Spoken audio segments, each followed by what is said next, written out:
Hi everyone. Today my content is about diabetes. Diabetes is a chronic condition where the body either does not make enough insulin or does not use insulin properly, or both. This can lead to a higher than normal blood sugar level. Now we're going to check blood sugar level. Use a lancet to prick your finger,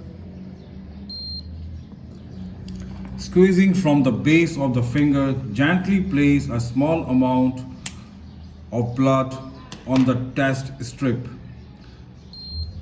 Place the strip in the meter. After a few seconds, the reading will be appear.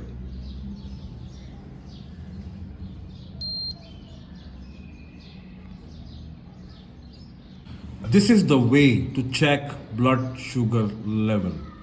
Hope you guys like my today content. I love you and you love me too. Thank you. Thank you very much. Bye bye.